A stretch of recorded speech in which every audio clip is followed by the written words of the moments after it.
Hello, my name's Brooke, and this is another episode of our podcast, Life with No Filter. I thought it was about time I introduced one of these. This is basically four friends who have met through the world of brain injury. It's myself, Rod Maxwell, Vanessa Robinson, and Kavita Basi. We're all from different situations and life experiences, but one thing we've all got in common is we've all got brain injury. Um, I had a I was run over in Manchester. I've had a traumatic brain injury. Rod and Vanessa have cavernoma, and Kavita has had a brain hemorrhage. And all those, even though every brain injury is different, there's some things that a lot of that everybody who's got a brain injury has in common. And we used to meet in Altrincham Market every now and again to just discuss these things, and we decided to do a podcast on it because hopefully it could go out there and help some people who are maybe feeling a bit isolated, to let them know that there are other people out there.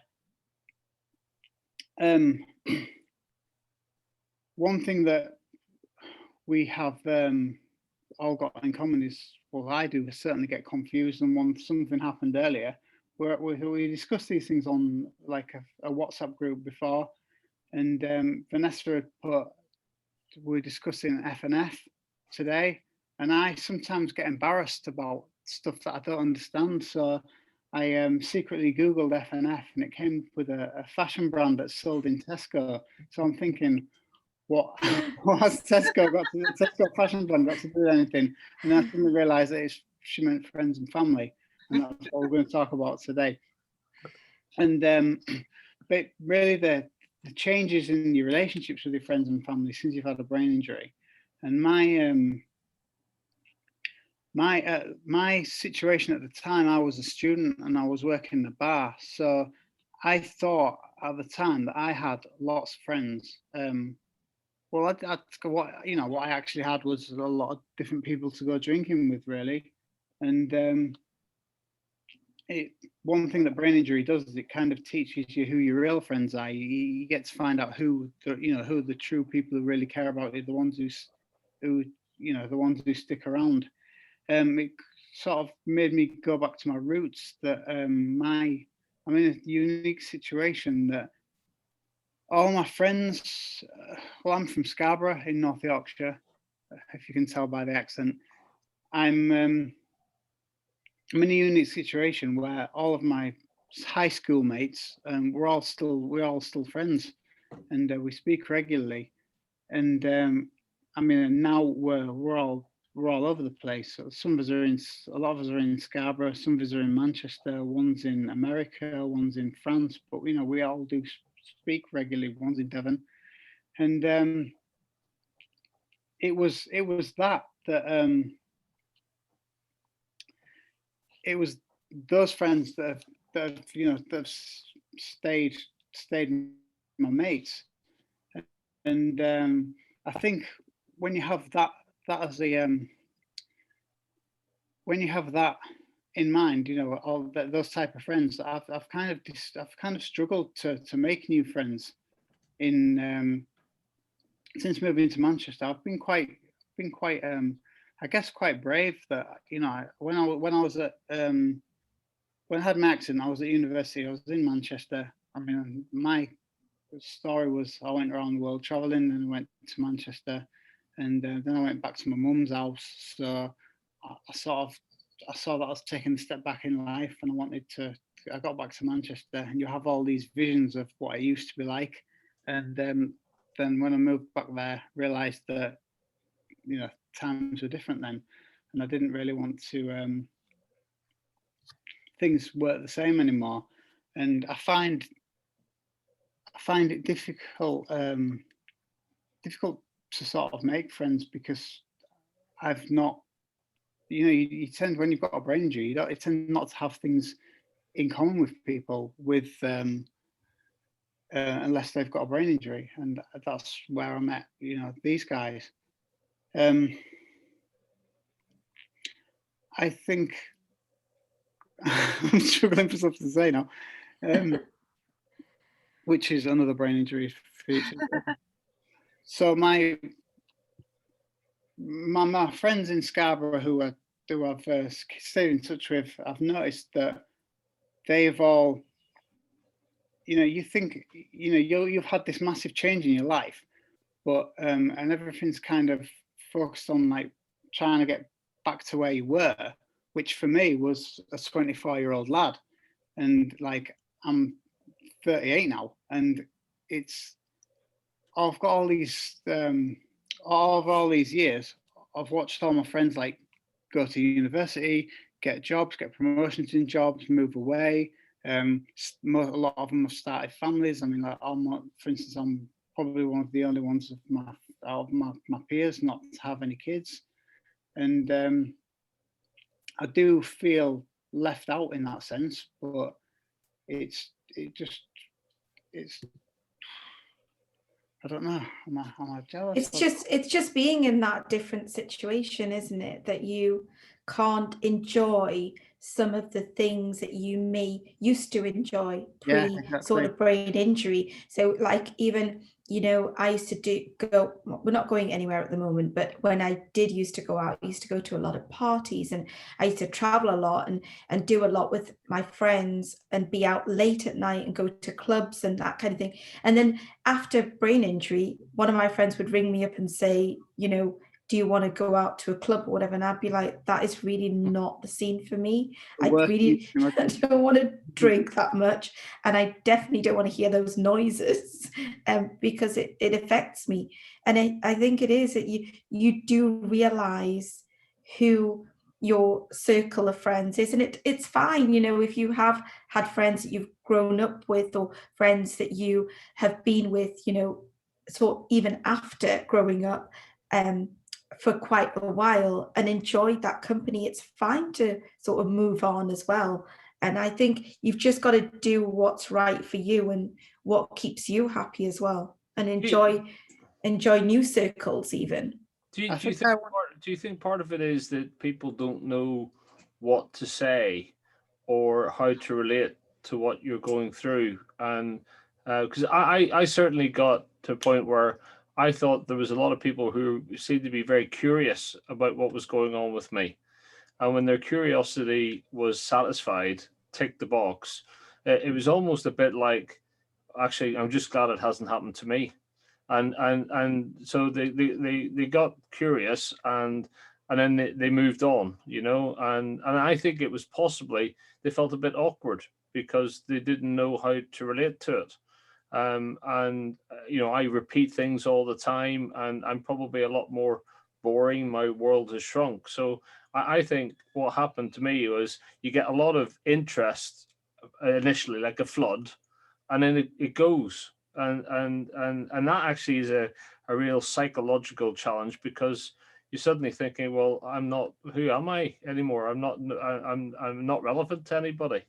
And so what's happened, I think, in my case, is on the friends front, is the people who I can relate to are the ones that I've known longest, and probably the ones that are from school or from early stages of in my career that have been through a number of phases of change with, but I feel most comfortable with. And actually, it's two sides. I feel very comfortable with you guys. I only know you a very short period of time, but we've got a shared experience. And then those people I grew up with, went through school with,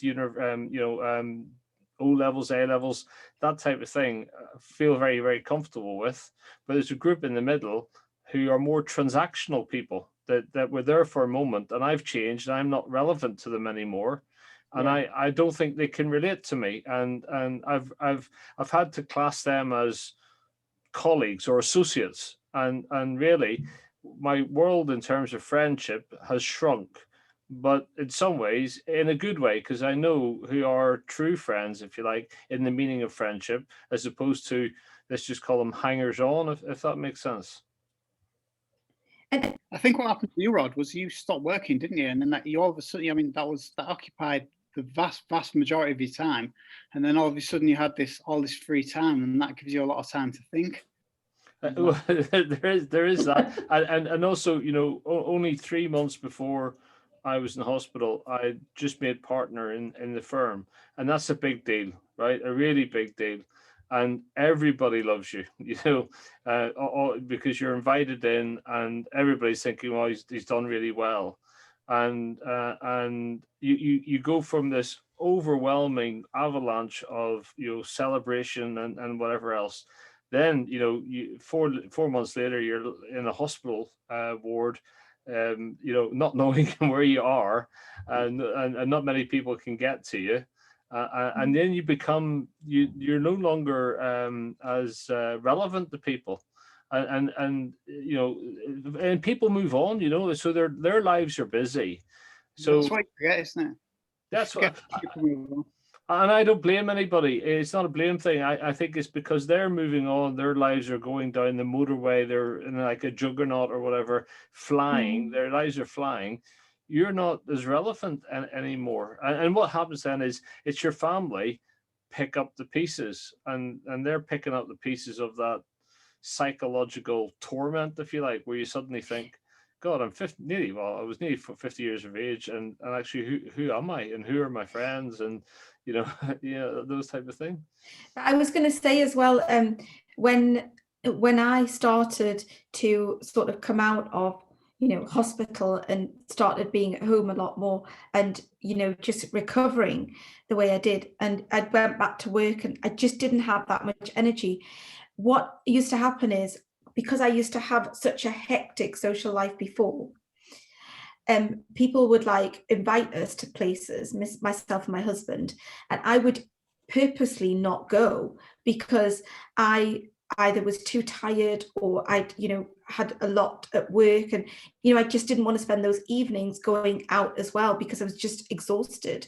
And that then in turn changed a lot of my friendship groups, because they then saw that I wouldn't turn up at parties, or I wouldn't come to places, and it was only because I simply did not have the energy to go to these places. But they would be for the wrong reason. What did they think? Yeah, so then they would think that you are not interested, or you don't want to be in this circle, and then we stopped getting invites after that as well. So it really did change our sort of life and perspective, and you do get to see your real friends, and you do get to know who is actually really rooting for you and who wants to.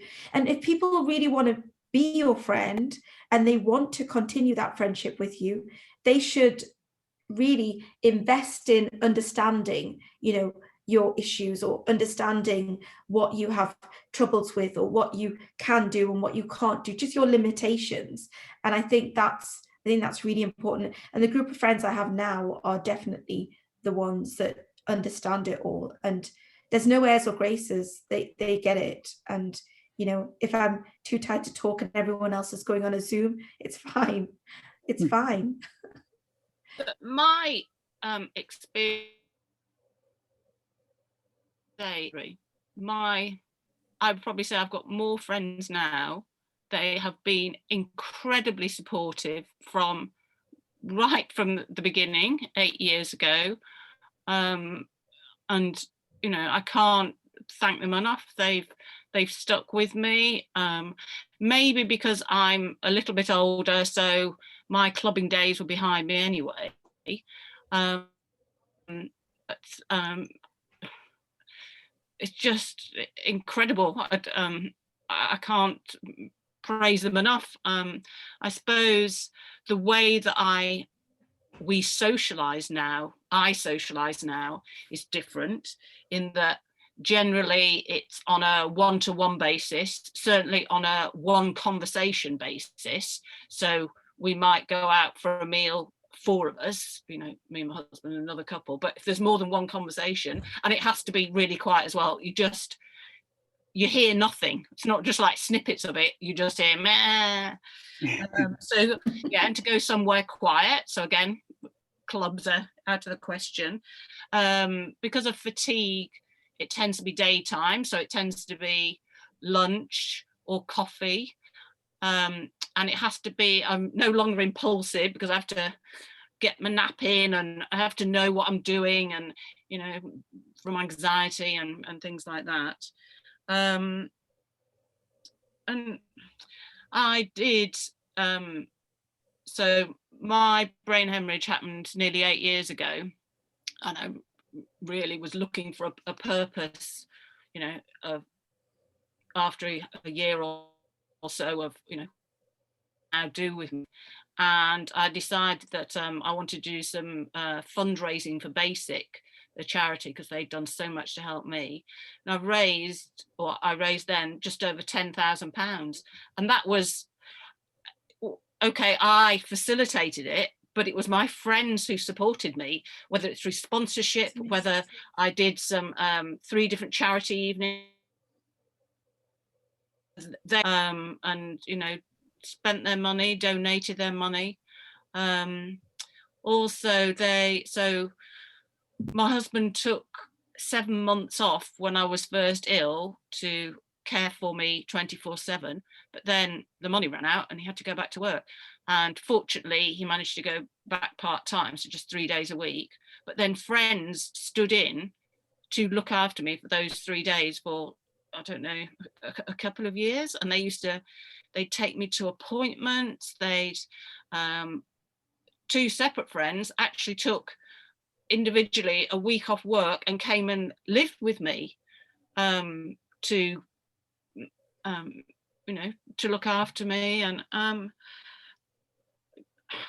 so just incredible. But I think maybe because I'm just that little bit older, a bit further down the line, it wasn't such a severe impact in changing how I relate with my friends. I think hard things is taking up new hobbies such as gardening. We've got an allotment, is making new friends. And when you meet somebody for the first time, it's like, hello, what do you do? You know, because people try and, I suppose, pigeonhole you. Awful.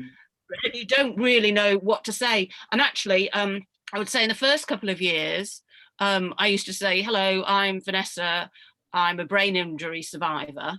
Well, I don't think I've said that now for a couple. I just say, hello, I'm Vanessa. I'm more, I suppose, more confident in just being me rather than having to give myself a label. But it is tough making new friends without saying you've had a brain injury, because then people just focus on that, you know, oh, wow, you've had brain surgery.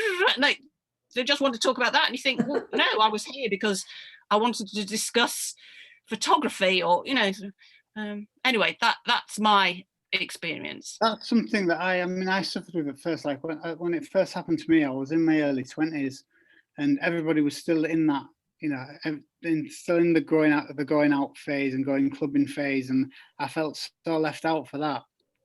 And like Kavita says, you don't want to be there, but I kind of did. I wanted to have had those stories and those pictures of me being there, but I didn't want to actually go.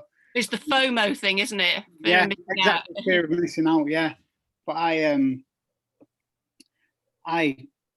found it certainly a lot easier as people have had kids and they've settled down and stuff anymore. You can relate to their tiredness, can't you? Yeah, I'm the crazy one now with a mad life on my own who don't really do anything, but it's a bit things are easy to deal with now.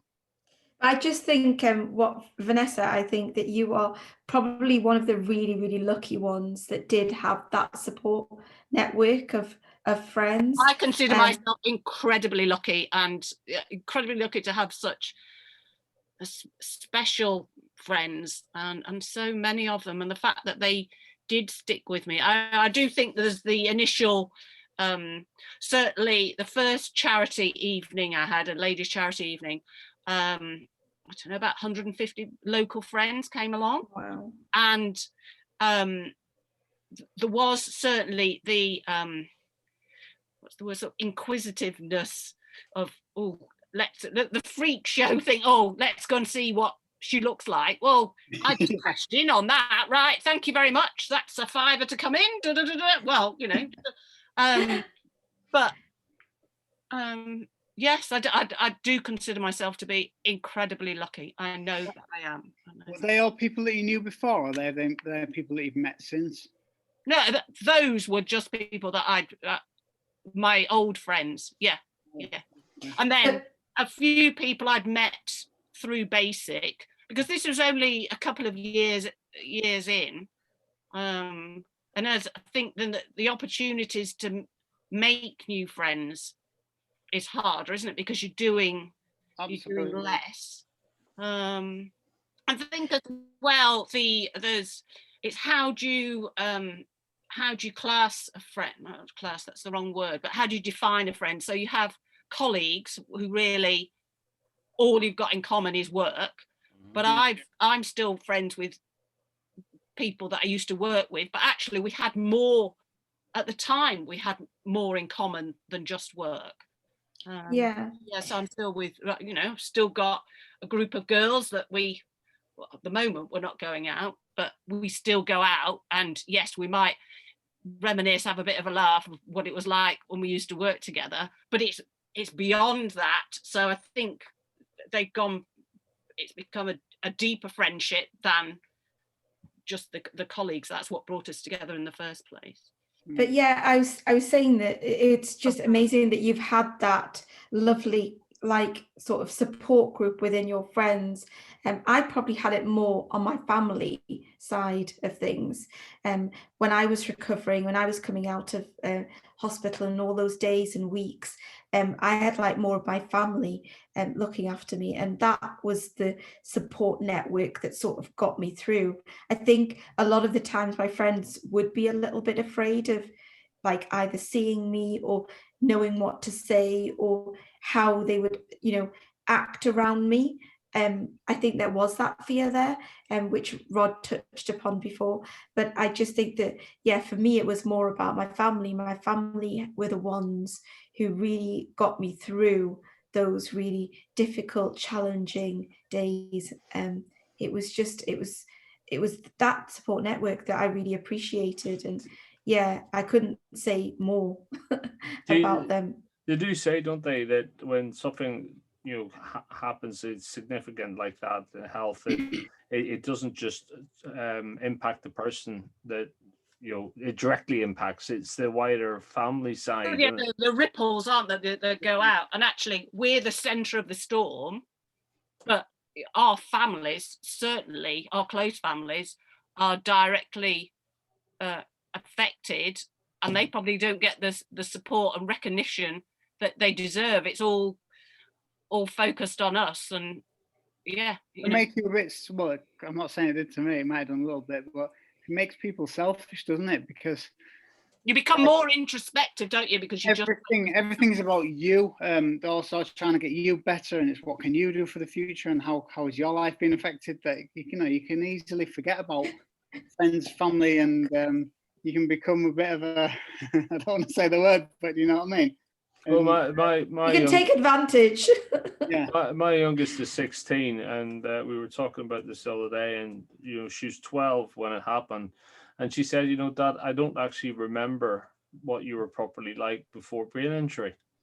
And the other two are slightly older, and it's a bit better, and it made me feel sad in a way, because I'm thinking, well, I wasn't always like this. I wasn't always moody, gregarious, sometimes angry, frustrated. I was the calm one in the family, if you like. I was reasonably objective and quite diplomatic at times even, but now I'm like an ogre at times, and I'd forgotten that she was only 12 at the time, and actually a 12-year-old, there's so much memory that things they forget in those 4 years, and those are really formative years, and that hit me, because I think I clearly recognize that it is like that earthquake situation. They get caught up in the aftershocks of it, and it affects their lives just as much,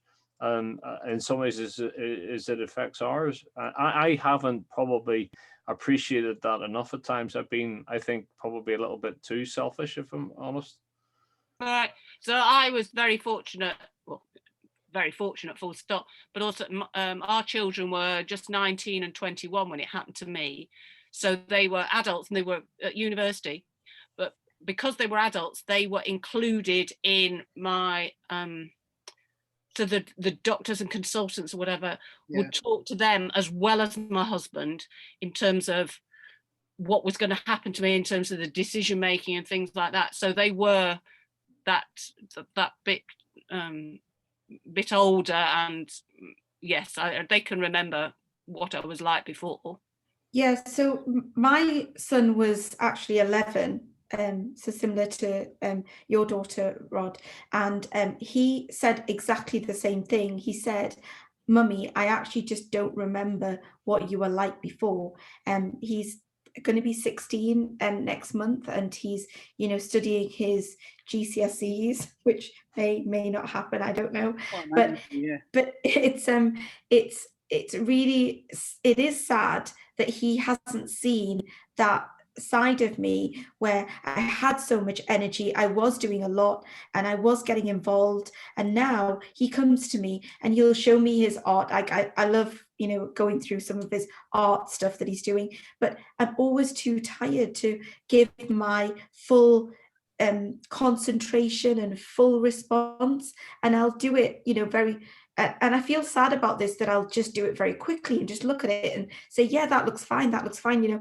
But the old me would have spent a lot more time to really discuss it with him. But I just don't have the concentration. You're a better parent than I was, because I'm sure I was always probably too busy to look at their art homework, and I would go, yes, that's lovely, darling. Now I'll just get on and do something else. So you're better than I was. Yeah, but even just talking about the family support network, I do actually feel like a little bit sorry for my husband and my daughter and my son, because they have had to center everything around me. And it's every single, even my son mentioned it the other day. He said something like, you know, it's always what you want to watch, it's always what you want to listen to, it's always what and I was like, yeah. And they say you can't bring out that brain injury card every time. You've only got a limited time to use that card, and then we've got to move on.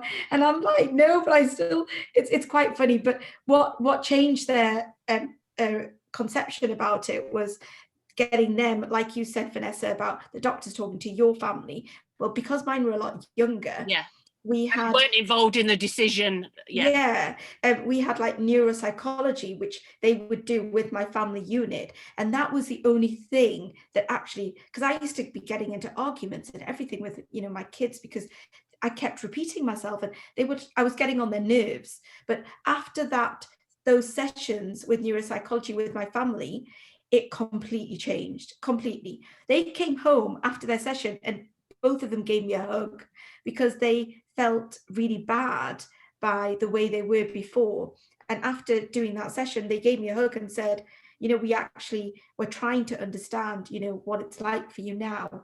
But I think my daughter's probably a lot more understanding with, you know, how I am and everything, and, you know, checks in with me every single day. She's at uni at the moment.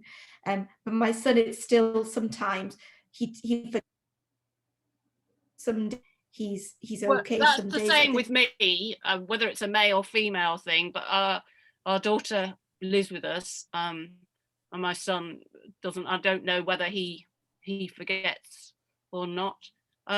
Certainly, I've changed as a parent. I used to be, I think, quite controlling. I was the matriarch of the house anyway. But things like so Tom is currently trying to buy a house, and you know, 8 years ago I would have, well, I sort of want to be involved, but that I know, so he sent over the contract to read. Well, there's no way on this earth that I could read it and understand it. And, you know, fortunately my husband doesn't, you know, offer some advice.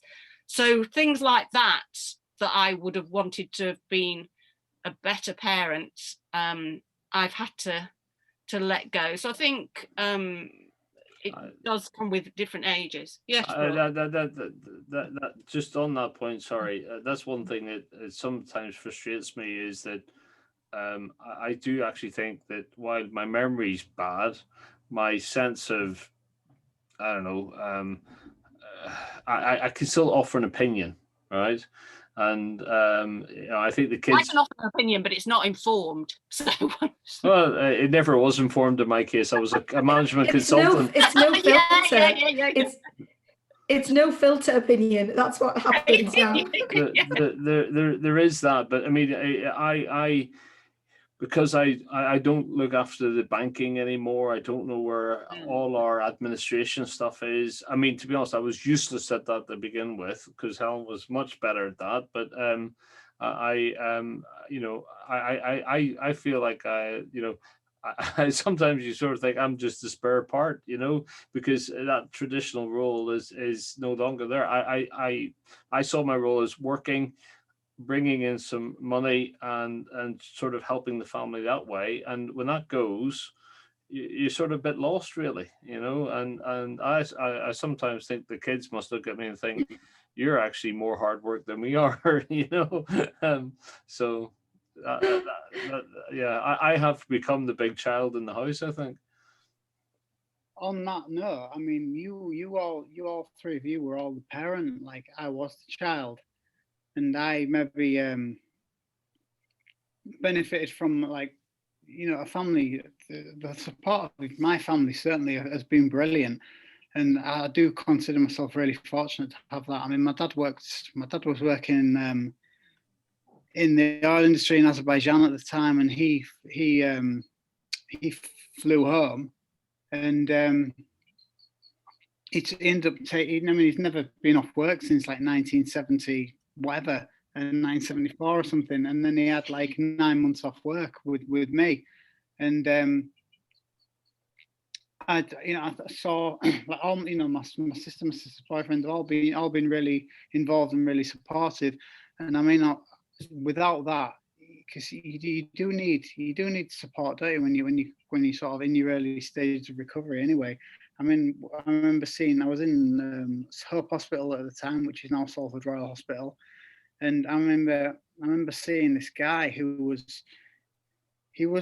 come from like I think he was homeless. He'd come from a hostel, and it was so sad because nobody came to see him, and I mean, he was just like obsessed with like cigarettes, and he was just that was his like world. It was just his tobacco, and it was just nobody came to see him, and I just thought, I often wonder what became of him, and it's my family was so good, and I do feel slightly guilty about that. I'm not guilty, but I do feel dead fortunate about that, because it could be so much worse. It's that empathy, isn't it? It's that empathy to other people that you start feeling. And I think, after brain injury, a lot of the personality traits, they just become a lot stronger, don't they? But I was just going to say as well, the only positive thing, even though I was feeling sorry for all of my family looking after me, the positive thing is my husband has become master chef. Oh my God. I lived with him and married to him for 18 years. He never made a single thing in the house, only a cup of tea. He always made a cup of tea. That was good.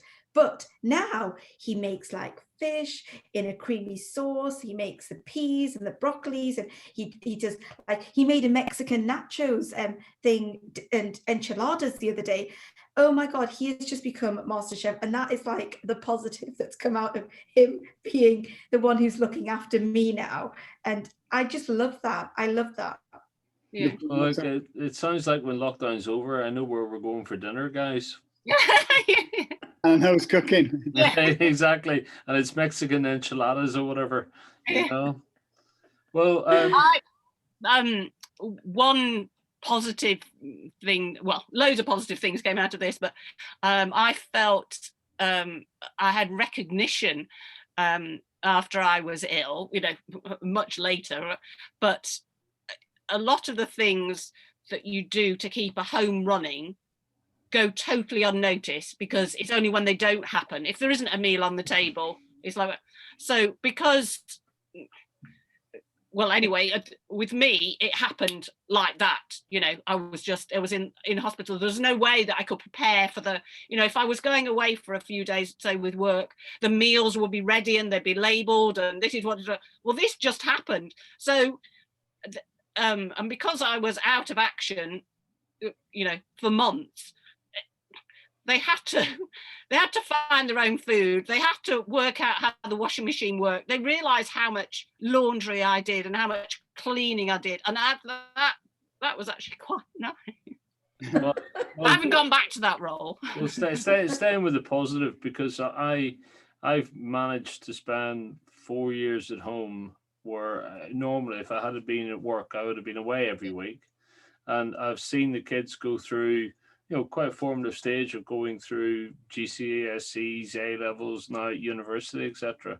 And you know, I often actually I take a moment, especially around breakfast, because I used to be in a hotel room having breakfast by myself, or in a hotel restaurant, and every morning I try to think to myself, well, you know what, you know, I'm having it here with the kids coming down, and they may not always want to speak to you, and that's understandable, but you just sort of think, well, at least I've got that, and at least I can do that.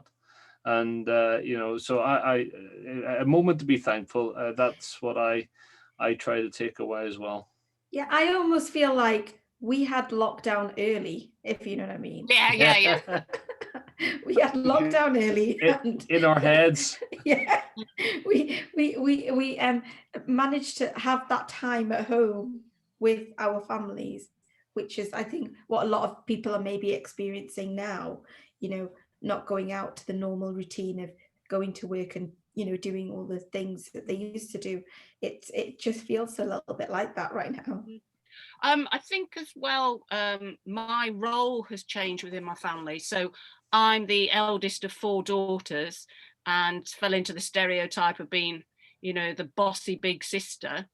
I'm not that one now.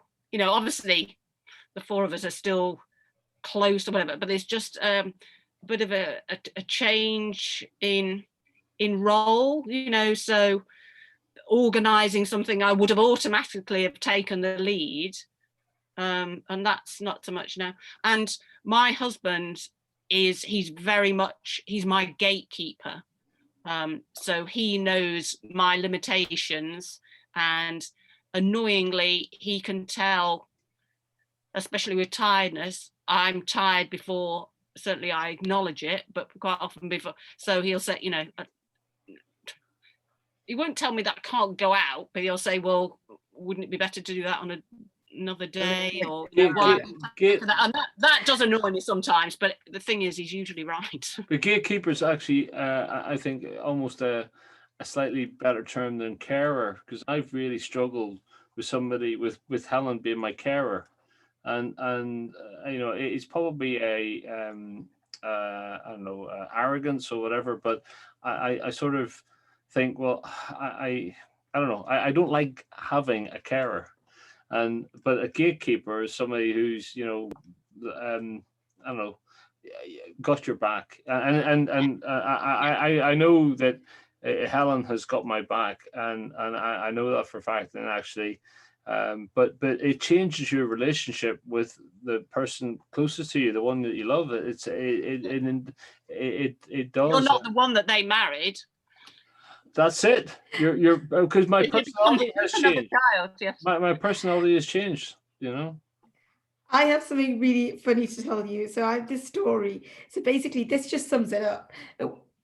So my husband now knows I suffer from memory loss. He now knows that I'm not the same as what I used to be. I'm not as organized, you know, all these different things. So he, this was, you know, a couple of years after my brain injury. So basically I got up in the morning and he talked to me the night before saying, Kavita, when you wake up, you have to call. It was something to do with our alarm or gate, I remember. Please, let's call him Bill. Okay, please call Bill at such and such time when you wake up to get it fixed. Okay, So he told me the night before. I thought, right, I'm never going to remember that. So he has left for the day. He's gone out for the day for work. And basically, I then wake up in the morning and there's a Post-it on the side of my wall with a note saying, please call Bill, right, at this time. So then I get up, go towards the bathroom. There's another Post-it on where the light that you put the bathroom switch on, and it says, please call Bill. And I go to the toilet, and where the toilet roll is, there's another Post-it saying, please call Bill. And I'm just like, I'm finding this so funny, right? But at least I'm like remembering. And then I go to wash my hands, and behold, on the mirror in front of me, there's another Post-it, please call Bill. And it continued on to where, you know, I get changed and, you know, put my makeup on and everything. And I did call him, but it's just a funny thing that happened. You know, Kavita, in that case, I would call Bill and then I wouldn't know why I was calling him. So I would phone him and go, are you Bill? Right. Yeah. I have no idea why I'm calling you, but that's what I'm doing. I just think the effort that my husband went through to do all of that in the morning, he left like 6 o'clock in the morning that morning, and he did all of that. But it's just having those people around you that understand you and know you and just, you know, keep it sort of going, and you don't get so frustrated then. And on that point, actually, you know, I often try to explain to workmen or people come out from, say, Sky or whatever. I try to explain to them when they come out, you know, I've got a brain injury, etc. You know, what I actually find is the number of them who know somebody who've had brain injuries of some kind is quite staggering, actually. You know, it's and it just strikes me it's a lot more common. But anyway, that's not on a family or friends point, but it's just yeah, it seems to be very common. Well, it is. If any family or friends that are listening to this as well will probably like know more people, and I just think that is it like 1 in 6 or something like that you know do suffer from some sort of brain injury. 1 in 6? No.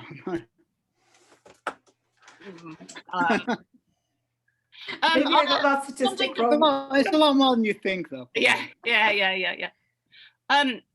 I've become well, my sense of humour's changed. I mean, I say to my husband, well, you're just not funny, but I don't get sarcasm and nuance any longer. So I don't particularly like slapstick comedy, but you know, subtlety has gone out of the window. But I've got young nephews and nieces, and actually I get on really well with them, and I have time with them and time to be crawling around on the floor with them, and which I just wouldn't have had before, and just being able to laugh. It's different, and there are many advantages as well as things. You're like being yourself, aren't you? And just being in that present moment. I have the same with my little puppy that, you know, in the evening where I would just run around and play with my puppy in the house, which probably, I wouldn't have had time for before. Yeah. So some statistics from the Headway site, since we were on that point. So apparently in 2016-2017, there were 155,919 admissions for head injury in the UK. That equates to 427 every day, or 1 every 3 minutes. Men are 1.5 times more likely than women to be admitted for a head injury. And ABI admissions in the UK have increased 10% since 2005-2006. So I think it was on the Brain and Spine Foundation site. It's either 1 in 5 or 1 in 6 that suffer from. It's more of a neurological condition rather than it being a brain injury. So I think the statistics are quite high. But we're testament to the fact that brain injury affects everybody in different ways. So it is interesting to I don't know if anybody said, oh yes, I know somebody who's got a brain injury and they're fine, or they don't have a problem with their memory, or they so everybody is different, the way that how it affects them and how they cope and deal with it, aren't they? Well, on that point, I think, have we covered family and friends? Is there any final leaving points anybody wants to make? Lots of love to all my family and friends and everybody who knows me. Isn't that what they say? I was going to say exactly the same, that I absolutely love all my friends and family. You know who you are, you know who supported me, and I just think they are doing an amazing job and continue. Yes, to look after well, me. It can't be that easy to don't stop supporting. cope with sometimes. And on that note, I know for my family, I'm the ogre in the house, and I apologize greatly. And to those friends who pick up the phone when they must see my number coming up when I'm out for dog walks and think, oh my God, but they pick up and we have a chat, and that can make all the difference in the day. So thank you for that. Right. That's us for another week. Next week, next episode is going to be acceptance of brain injury, I believe. When do you actually accept it, and what does that mean, and what does that process actually feel like? So that's what's going to be on Life with No Filter on the next episode. Cheers, guys. Thank you. Bye. Bye.